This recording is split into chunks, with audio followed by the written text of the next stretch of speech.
Happy Wednesday. What's going on? Facebook familiar, YouTube familiar, podcast familiar, blogging familiar. Hope you guys are having a phenomenal day. It's your boy Ced coming to you live here from Tampa in the lab. As usual, wanted to come in here this morning and cut this video to talk about a traditional money path or an effective money path.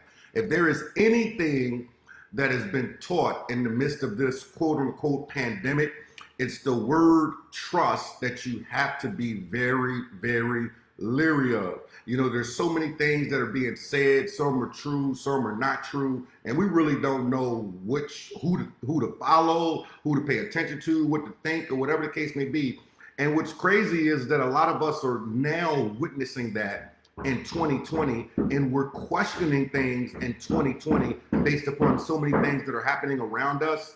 But the reality of life is that a lot of us have not been questioning how we've been raised when it comes down to money.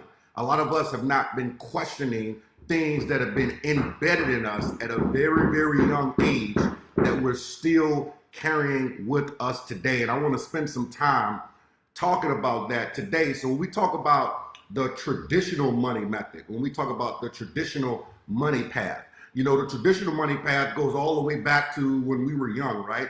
And a lot of us, we are products of our environment. We are products of what we see. So if we've seen our mother as a single mother go to work every single day and bring home the bacon, that's what we see. If we see our mother and our father go to work every single day, that's what we see. If we see a business owner, that's what we see. If we see a drug dealer, that's what we see. So what most people don't understand is that we become this product of our environment. And a lot of times we carry these things with us through life that we really don't need to carry with us. And they're in the back of our minds. And unfortunately, some of us are still practicing these things today.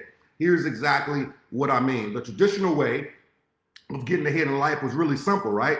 I mean, how many of you heard the old saying, you know, go to school, get a good job, get married, you know, get the house with the white picket fence, blah, blah, blah. Now, let's go all the way back to the reality of that, because first of all, that mentality is a little jacked up. Let's go to school. Let's get a good job. Let's get the house with the white picket fence. Let's back all the way up here really quickly. Let's go to school.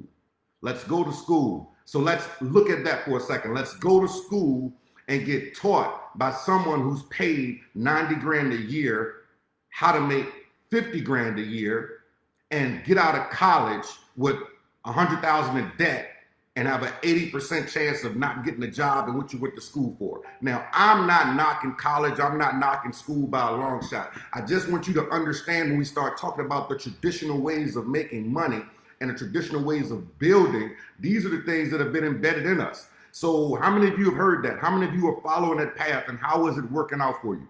How many of your friends have the house with the white picket fence? Okay, how many of your friends still 10 years later, 15 years later, 20 years later, 30 years later, still have student loan debt? Okay, how many of your friends realize that in the midst of a pandemic, the government really didn't give a, they didn't care, you still got to pay those doggone student loans, right? So that was the traditional way. We followed that traditional way. And then we get taught to go sit down in an office with an employee in a human resource department that really doesn't understand money to teach us how to invest our money, to teach us how to take a 401k plan and basically turn it into a 23k, but teach us, hey, this is going to be your retirement, blah, blah, blah. These are the things that we've been taught. These are the things that are embedded. Now, as we are in 2020 and we're raising kids now, right? A lot of the kids don't follow that same path. First of all, there's not going to be a lot of colleges open in the fall. There's going to be a whole lot of stuff going on the internet. So if I were you, I would be paying attention to educational stocks. That's called a clue, okay? A money clue, all right? But when you think about how we're raising kids now, kids aren't raised the same way because they see things differently. So what is the real path? What is the real path to create that success? What is the real path to actually get your money in a situation that is working for you, that you're putting yourself and your family in a better situation? Well, let's think about it. Robert Kiyosaki taught us this a long time ago. He taught us this a long time ago. I just want to take it down the rabbit hole a little bit deeper because so many of us read the book. So many of us have seen it on TV. We've seen this video. We've heard somebody say cash flow quadrant, this, that. We've heard these things, right? But Are you practicing them? Are you practicing them? So let's look at it. What's the first part of the cash flow quadrant? Being an employee. Most of us start off as an employee. Most of us start off with the job somewhere. In some way, shape, or form, we learn some sort of skill set, whether it's at McDonald's or Burger King or Domino's Pizza or being a welder or being this or being that. Majority of us start off as an employee. That's what majority of us start off at, okay? Which is the first part of the cash flow quadrant. So if you think about it, that takes us all the way back to the traditional ways of school and different things that we were taught, right? But then we take it one step further, because in college, they don't teach you to go be self-employed. So we go from that employee side of the quadrant, then we jump into the self-employed side of the quadrant. So now you're taking care of your own taxes, you're taking care of your own insurance, you're quote unquote working for yourself, quote unquote working for yourself. So now you're in that self-employed side of the cash flow quadrant, and you're feeling a little bit sexier, you're feeling better, you know what I mean? Life is looking a little bit juicier right now. However, the goal is to get all the way to the other side of the cash flow quadrant, at the bottom of the cash flow quadrant. That's the goal. Let me tell you why. Let's take it down the rabbit hole a little bit deeper. The next part of the cash flow quadrant is becoming a business owner. So we went from being an employee to now being self-employed. Now we want to rise up the scale, right? We want to rise up the scale. We want our money to start working for us. We want some effective things to happen with those greenbacks. So now we're a business owner, which quote unquote means that we own a job. We own a job as a business owner, right? So in the midst of this pandemic, there's a lot of business owners that have been put out of business. I went out to dinner last night, and it was kind of crazy that I was passing by a particular street in Tampa, and it looked deserted, and it was scary to me because I'm like, man, it was this business there, this business there, this business there, this business there. But because of the pandemic, a lot of these businesses, they couldn't make it for 2 months without cash flow. They just couldn't. It didn't matter how many SBA loans or ABC or DEF or whatever the case may be. There's people that couldn't survive that. And there's people that won't be able to survive the next wave, right? A lot of us are witnessing this with our own eyes. But now you're in that business owner side of the quadrant where you own the job. You own the job. You don't have a boss. It's your deal. It's your food truck. It's your hair business. It's your salon. It's this, it's that, whatever it is, right? You own that business. The main goal before you leave this planet, ladies and gentlemen, the goal before you leave this planet, especially if you want to leave a legacy in some way, shape, or form for your children, for the kids that you brought into this world that did not ask to be here, that appeared because you had 5 good solid minutes of some loving because your ass couldn't last 45 minutes. Now your kids are here. So your kids are here now. They did not ask to be here. They did not ask to be homeschooled. They did not ask to be in the middle of a pandemic. So it's our job as parents to make sure that there's some sort of legacy left for them in some way, shape, or form. So now we go down to the investor portion of the cash flow quadrant. This is the part of the cash flow quadrant, ladies and gentlemen, that most people never get to because they think that they hit the pinnacle when they're at the business owner side of the cash flow quadrant. The goal, if you look at the cash flow quadrant, the goal is to use every single portion of the cash flow quadrant to get yourself to the investor portion of the cash flow quadrant. Let me repeat that again for those people in the nosebleed seats that didn't get what I just said. The goal is to use every single portion of the cash flow quadrant to get yourself to the bottom half of that cash flow quadrant. You start off as that employee, okay? You work your way from employee to being self-employed. You work your way from being a self-employed to being a business owner. Then you go from being a business owner to becoming an investor. In some way, shape, or form, becoming an investor that now your money is working for you. You know, my favorite line on Shark Tank is from Mr. Wonderful when people sit in front of him in Shark Tank and say, listen, my goal is really simple. If I give you my soldiers, AKA my money, I'm expecting my soldiers to bring me back more soldiers. I'm not expecting to take my soldiers and send them out and get them killed, okay? My soldiers are money, quote unquote, that's my soldiers, they're money. I'm not expecting them to go out and get killed. I'm expecting my soldiers to bring back more soldiers, right? So from a business owner side of the world, what we have to do as business owners, if you are a current business owner, is become disciplined enough to start putting your money in investments and taking some risk. You're going to have to take some risk. Those of you that walk through life with this safety net, right? Just everything's about safety. Everything, it's gotta be safe, it's gotta be safe, it's gotta be safe. Your life is boring as shit. Safe sucks, okay? Safe sucks, okay? Safe has your kids, when you're gone, still doing the same thing over and over and over, repeating this cycle because they did not watch the cycle, they did not witness it, they did not live in it in the way that they should be living in it. So when we think about the investor side, you're taking money from the business owner perspective. You're investing 10%, 20%, 30%. You know, I talked about it on yesterday that you should make it a goal to live on 30 to 40% of your money. So if you're living on 30 to 40% of your money, period, no matter what side of the cash flow quadrant that you're in, you're leaving yourself some room to make some investments, okay? Now, I'm not a stockbroker. I'm not a financial advisor. I don't play one on Facebook, YouTube, podcast, or television in any way, shape, or form. However, here's what I will tell you.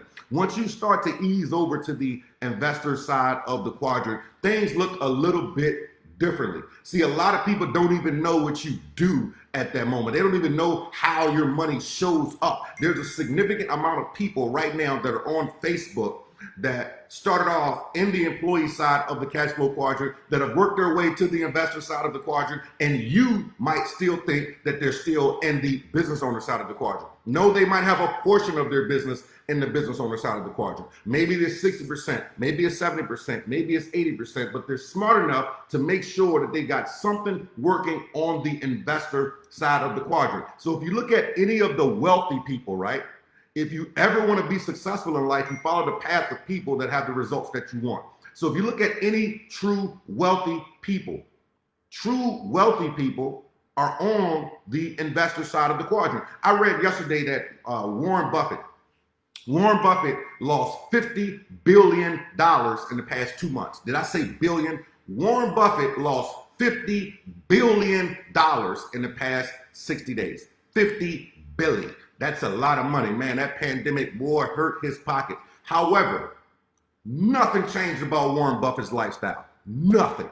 Mark Zuckerberg has lost, it was some crazy billions. His net worth dropped like some stupid number based upon this boycott that's happening with Facebook ads from these big Fortune 500 companies, right? However, his lifestyle has not changed one bit. Now, how would you like to lose $50 billion and not lose a sweat? There's some people that are looking at this doggone video right now that'll lose $100 and kill themselves. You lose $50 billion and not break a sweat, and you wake up the next day and say, shit, that hurt. Okay, whatever. Let's do it again. Let's keep it moving. I don't know what is Warren, 80 years old, 80 plus, $50 billion. Okay, now how can somebody lose $50 billion and not jump off of the Skyway Bridge? How do you not read any of this in the newspaper saying Warren Buffett just shot himself because he lost $50 billion? But there's people getting murdered over $50,000 life insurance policies, right? Which is retarded. So think about it. Think about it for a second. How can that happen? How do you ease yourself to that side of the equation? You start taking those clues. Those clues of, I don't know, a couple of months ago, the stock market dropped all the way down to 21,000. Last time I looked, it's sitting at close to 27,000. I think it's a little bit more. What about all the people that pulled out? Interesting. Last I looked this morning, I don't know, gold is at, if this text message keeps going up, gold is at 1811, which is retarded. I'm telling you, we're going to be kissing $2,000 gold. We are kissing $2,000 gold. Most people just don't get it. I've been talking about this for, I don't know, 15 freaking years. It's crazy. So we're sitting at 1811 in gold right now. I don't know. Do you got anything invested in it? We're sitting at 9,300 right now, 9,300 in Bitcoin. You got any invested? I don't know. We're sitting at, $6 on Chainlink right now. Some crazy number. I remember Chainlink was 50 cents. Do you have any? Right now, good gracious, this is driving me crazy. Excuse me. Let me turn this off. This is driving me insane. So on the other side of the equation, I don't know. Let's look at real estate right now. Let's look at real estate. Let's pay attention to real estate right now. So what most people aren't paying attention to is that because of the pandemic, interest rates have been pushed down to the lowest they've been in, I don't know since when. It's crazy. You can get a 15-year fixed mortgage right now for like 2.5%. 30-year fixed rate mortgages are sitting at about 3%. And if you're really good, you might get it at a tinge under 3%. 3% money. 3% money. Okay, here's what that means from an investor side of the equation. From an investor side of the equation, if you've been taking care of your credit and you've been doing those things within the cash flow quadrant of building up your cash flow, you are able to take advantage of the 3% money that's out there in the street when it comes down to flipping houses, when it comes down to investing, when it comes down to remodeling, okay? That's the investor side of the quadrant, ladies and gentlemen. So you've got to look and say, man, how much of my money is actually working? Is any of my money working? Because as long as you go out and work for your money every single day and your money is never working for you, you will work for your money until the day you die. Now, this might not be the most popular topic on Facebook, and maybe I don't get 10,000 views on this video, but here's what I figured out about views on video. The most important views on video actually don't even get the most views. It's the crazy ones. It's the retarded ones. It's the ones that, you know, people are saying nonsense. People love drama. People don't love the truth. So I'm not here to deliver drama. I'm here to deliver some truth. You got to ease your way over to this side of the cash flow quadrant, ladies and gentlemen. You can't be stuck in one portion of it. Because if you're stuck in that portion, you got to understand that people around you, especially your kids, this is what they see. This is what they see. So if they see you working for the next 50 years, they think that's what they're supposed to do. Listen, my dad was a butcher by trade for 35 years. My dad worked in a freezer at a grocery store called U-Crops in Richmond, Virginia for 35 years and never made more than $32,000, $33,000 a year. Now, I don't know if you've noticed or not, but I'm black. And black people just don't like hanging out in freezers. So my dad hung out in a freezer for 30 plus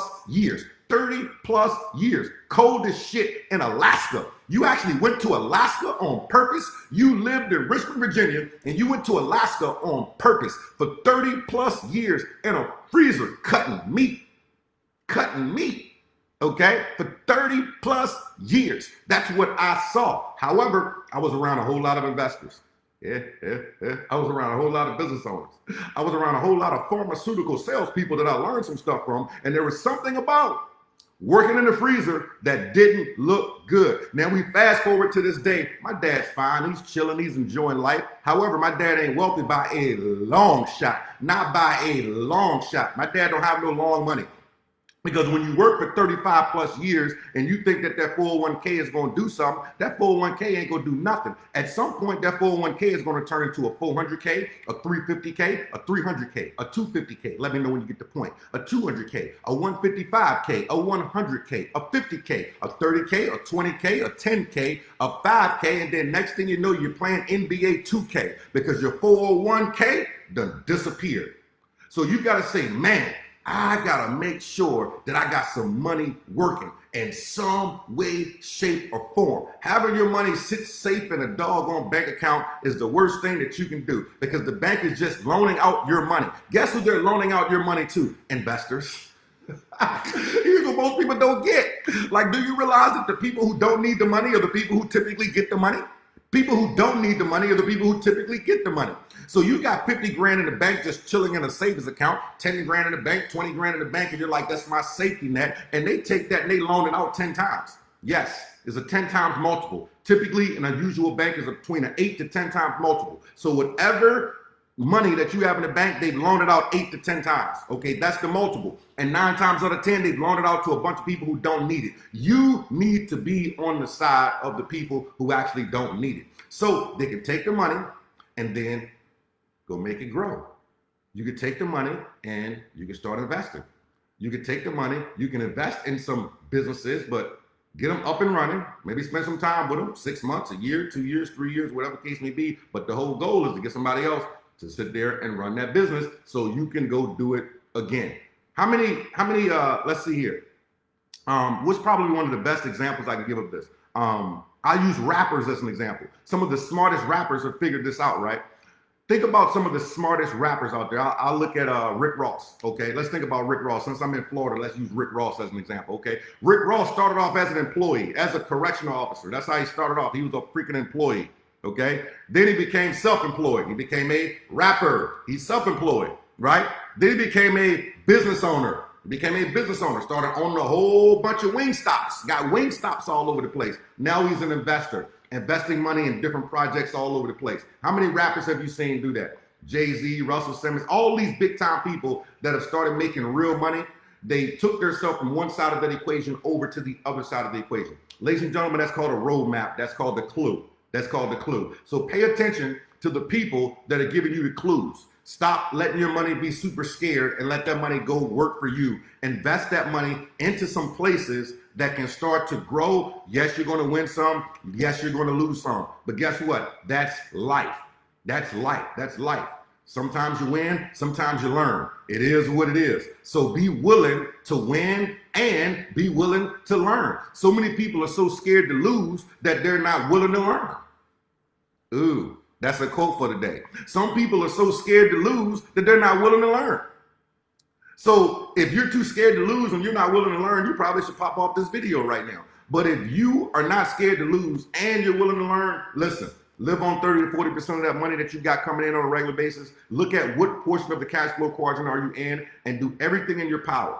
Do everything in your power to switch over and push as much of your energy to that investor side of the actual cash flow quadrant. When you do that, ladies and gentlemen, magical things happen. And I'm not telling you that you need to live there for the rest of your life, because it's a beautiful thing to be on, the investor side of the quadrant and the business owner side of the quadrant. That means that your life is moving in the direction that you wanted to move in. But Lord knows, just don't stay inside of the employee side of the quadrant, because if you hang out in the employee side of the quadrant, just understand there's somebody at the top of the deal in some way, shape, or form that figured out how to get to the other side of the cash flow quadrant, and you happen to be working for them. With that being said, God bless you all. Thank you so much for popping on this Facebook Live video. I wanted to pop in here this morning and just drop a nugget or two. I was motivated by dropping this nugget because when I check something on my phone first thing in the morning, I do everything. I kind of look at investments and different things. And I was kind of amazed at what I started to see this morning. So I wanted to share these bullets with each and every one of you. And hopefully, somebody would take it serious. With that being said, thank you guys for being on here. Thank you for the likes and shares, the comments, and all of that good stuff. Now, go out there and make somebody smile today. You already know why. Because they deserve it, and so do you. Until the next time, deuces.